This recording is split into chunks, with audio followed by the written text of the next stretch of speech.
Hi viewers, welcome to our channel. ప్రస్తుతం మనతో పాటు జై భారత్ నేషనల్ పార్టీ అధికార ప్రతినిధి వినుకొండ కోఆర్డినేటర్ చిరంజీవి నాయక్ గారు వారితో ఒకసారి మాట్లాడదాం. సార్ నమస్కారం. నమస్తే అండి, జై భారత్ అండి. సో జేడి లక్ష్మీనారాయణ గారు ఒక ట్వీట్ చేయడం జరిగింది. అంటే ఎన్నికల ప్రక్రియ ముగిసేంత వరకు కూడా మద్యం దుకాణాల్లో డిజిటల్ రూపంలోనే మాత్రమే పేమెంట్లు చేయాలని చెప్పేసి ఆయన అంటున్నారు. అంటే ఎందుకు ఈ విధంగా ఆయన డిసిజన్ చేయాలని చెప్తున్నారు? దీనికి గల కారణాలు ఏంటి?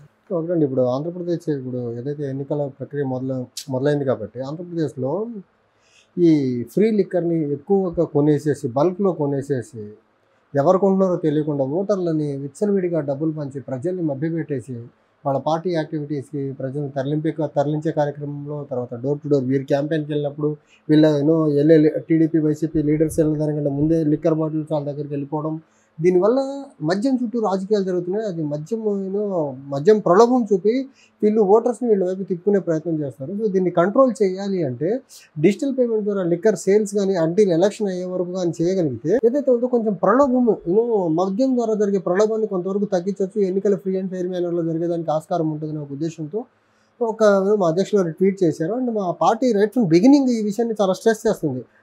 ట్వీట్ అనేది నిన్న చేశారు, కానీ అంతకు ముందు నుంచి చెప్తున్నారు. ఎన్నికల ప్రక్రియలో ఎన్నికలు పూర్తయ్యే వరకు బల్క్ గూడ్స్ కొనే విషయంలో కానివ్వండి, ఓటర్లను ప్రలోభ పెట్టేదానికి వాడే ఏ వస్తువులైనా కానివ్వండి, అవి డిజిటల్ ట్రాన్సాక్షన్ జరిగితే బాగుంటుంది. తర్వాత బల్క్లో కొన్ని గూడ్స్ వెయిట్ మీద అయినా సరే ఓటర్లను ప్రలోభ పెట్టడానికి ఉపయోగించే వస్తువులు ఏవైనా వాటి మీద అసలు వీళ్ళు ఎవరు కొంటున్నారు అనే దాని మీద కూడా ఒక నిఘా వేసి ఉంటే బాగుంటుంది అనేసి మా అధ్యక్షుల వారి అభిప్రాయం అండి. ఇప్పుడు డిజిటల్ ట్రాన్సాక్షన్ చేసినప్పుడు వీళ్ళు కొంటున్నారు, వీళ్ళు తీసుకుంటున్నారు అని చెప్పేసి లిస్ట్ ఏమి తీయరనుకుంటాను కదా. అంటే లిస్ట్ తీయరు, కానీ ఎవరు కొంటున్నారో మనకు తెలుస్తుంది కదా. డిజిటల్ ట్రాన్సాక్షన్లో ఉంటే ఈసీ వారు దాని మీద ఒక నిశ్చితంగా గమనించవచ్చు. ఏ వ్యక్తి కొంటున్నది ఏం చేస్తున్నది కూడా ఈ వ్యక్తికి రాజకీయాలకు ఎవరికి అఫిలియేషన్ ఉంటుందో తెలుస్తుంది కదా. సో దాన్ని బట్టి మనం ట్రేస్ అవుట్ చేసేసి దాన్ని ఏమంటారు, కొంచెం మద్యం యొక్క ప్రభావాన్ని ఎన్నికల్లో తగ్గించేదానికి ఆస్కారం ఉంది. ఇప్పుడు ఆంధ్రప్రదేశ్లో ఏ వీధిలోకి వెళ్ళినా ఈ ఎన్నికలు అయ్యే వరకు మద్యంతోనే మొత్తం రాజకీయ వ్యవహారాలనే నడిచే ప్రాసెస్ మొదలుపెట్టేశారు.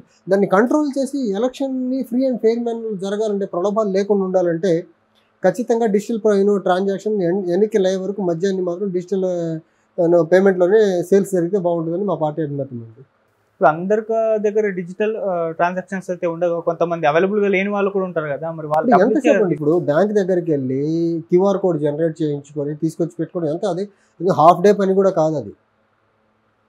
అది ఎప్పటి నుంచో చేయాల్సిన పని యాక్చువల్గా.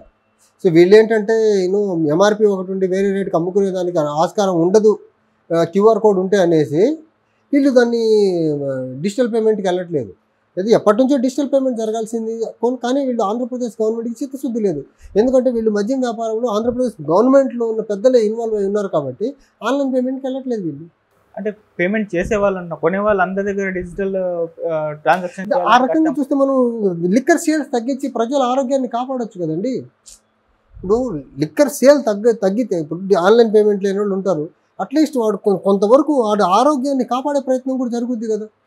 అంటే విచ్చలవిడిగా మీరు క్యాష్లో పేమెంట్ చేయించేసి వాళ్ళ ప్రజల ఆరోగ్యాన్ని వీళ్ళ వైసీపీ గవర్నమెంట్ ఆమె నాసిరకం మద్యంతో ప్రజల ఆరోగ్యాన్ని పాడు చేయడమే జరుగుతుంది కదా. సో ఒకటి ఈ రకంగా చూస్తే, ఒకటి ఎలక్షన్ ఫ్రీ అండ్ ఫెయిర్ మేనర్లో జరిగేదానికి కొంత హెల్ప్ అవుతుంది. రెండోది, ఎవరైతే క్యాషే కట్టి తీసుకునే పరిస్థితి ఉండే వాళ్ళు ఉంటారో వాళ్ళ దగ్గర కొంచెం ఆ లిక్కర్ కన్జంప్షన్ లెవెల్ కూడా తగ్గుతుంది, వాళ్ళ ఆరోగ్యాలు బాగుపడతాయి కదా. ఇప్పుడు క్యాష్ కట్టి తీసుకుంటే అంటే ఏంటి ప్రాబ్లం, ఏ సమస్యలు వచ్చే ఛాన్సెస్ ఉన్నాయి? అంటే బల్క్లో కొనేస్తున్నారు కదా వీళ్ళు, క్యాష్ పెట్టి కొనేసి ఎవరు కొంటున్నారో తెలియట్లేదు. దాని మీద ఒక మానిటరింగ్ చేసేదానికి వెసులుబాటు లేకుండా అయిపోతుంది. అదే డిజిటల్ అయింది అనుకోండి, ఖచ్చితంగా ఎవరు కొంటున్నారంటే మన దగ్గర క్లియర్గా ఒక ఎవిడెన్స్ ఉంటుంది. సో దట్ మనం ఏంటంటే ఎన్నికల్లో వీళ్ళు ఏ రకంగా ఈ మద్యాన్ని ఎవరు ప్రలోభాలకు ఎవరు వాడుతున్నారో మనకు క్లారిటీ ఉంటుంది కదా. సో ఇప్పటి వరకు కూడా జేడి లక్ష్మీనారాయణ గారు చాలా పెట్టడం చూస్తాం, ట్వీట్లు కానివ్వండి ఇటువంటివి చేయండి అని చెప్పి ఈసీకి. ఇప్పటి వరకు ఏదన్నా చేసిందంటారా, అసలు పరిగణలోకి తీసుకుందంటారా? పరిగణలోకి అంటే ఒకటి వాలంటీర్ది మా అధ్యక్షులు వారు టైం అండ్ అగైన్ చెప్తున్నారు వాళ్ళని ఎలక్షన్ డ్యూటీలోకి తీసుకోవాలనేసి. దాని మీద మరి ఈసీ ఎలాంటి ప్రపోజల్తో ముందుకు వస్తుందో తెలీదు. అంటే మా అధ్యక్షులు వారు చెప్పేది ఎలా ఉంటుంది అంటేనండి, ఇప్పుడు ఈసీ నాకు తెలిసి ఎవరో ఒకరు ప్రెషర్కి లోనే పనిచేస్తుందేమో అనిపిస్తుంది. మేము చెప్పేవన్నీ ఎలక్షన్లు ఫ్రీ అండ్ ఫెయిర్ మేనర్లో జరిగేదానికి హెల్ప్ అవుతాయి ఒకటి. తర్వాత కన్వెన్షనల్గా ఈ రాజకీయ పార్టీలు ఏవైతే ఉన్నాయో డబ్బు మద్యం ప్రభావంతో చేసే వాటికి కొంచెం ఇబ్బందికరంగా ఉంటాయి. వాటి నుంచి ఏదైనా ఈసీ వారికి ఏమన్నా కొంచెం అబ్జెక్షన్స్ ఉన్నా, లేకపోతే వాళ్ళ ప్రలోభాలకి ఈసీ ఏమన్నా లొంగి ఈల్డ్ అయి పనిచేసింది అనుకోండి, మేము ఫ్రీ అండ్ ఫెయిర్గా ఎన్నికలు జరిగేదానికి చేసే ప్రతి రికమెండేషన్ని అది వేరే పెద్ద పార్టీలకి సోకాల్డ్ ఎస్టాబ్లిష్డ్ పార్టీకి ఇబ్బందికరంగా మారుతుంది. కాబట్టి వీళ్ళు స్టెప్స్ ఎందుకు తీసుకోవట్లేదు మాకు అర్థం కాని పరిస్థితి అనమాట.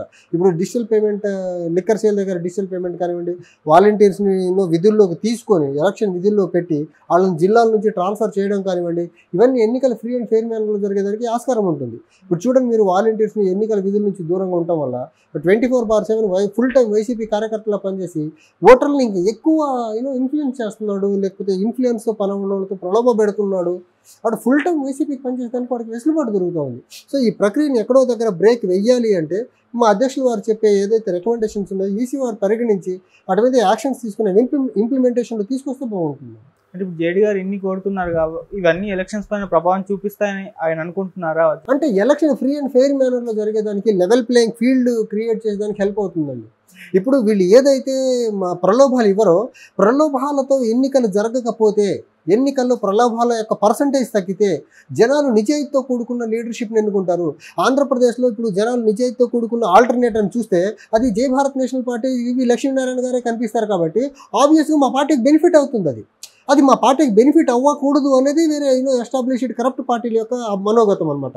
అందుకని మా అభిప్రాయాలని తర్వాత మా అభ్యర్థనలు ఏవైతే ఉన్నాయో ఈసీ దగ్గరికి వెళ్ళి ఇంప్లిమెంటేషన్లోకి రాకుండా ఉండడానికి వీళ్ళు ఎంతో కొంత ప్రయత్నం చేసేదానికి అవకాశం ఉంటుంది. సో మరి ఇప్పుడు ఎలక్షన్స్ దగ్గరలో ఉన్నాయి, ఇవన్నీ కూడా డిసిజన్ తీసుకొని అప్లై చేయాలంటే కొంత టైం అయితే పడుతుంది. ఎంత టైం అంటే ఇప్పుడు డిజిటల్ పేమెంట్ ఒక ఇప్పుడు మీరు ఇన్ని రకాల పెన్షన్స్ అన్ని బటన్ నొక్కి ఇప్పుడు పెన్షన్ల ప్రక్రియ కూడా మీరు ఏదో రకంగా వాలంటీర్స్ ఏదో ఇవ్వకపోయినా ఇప్పుడు సచివాలయం ఉద్యోగుల ద్వారా ఇప్పిస్తున్నారు కదా, అది కొంచెం toddy process. QR code generate చేయడం ఒక మ్యాటర్ ఆఫ్ మినిట్స్ అండి గవర్నమెంట్కి.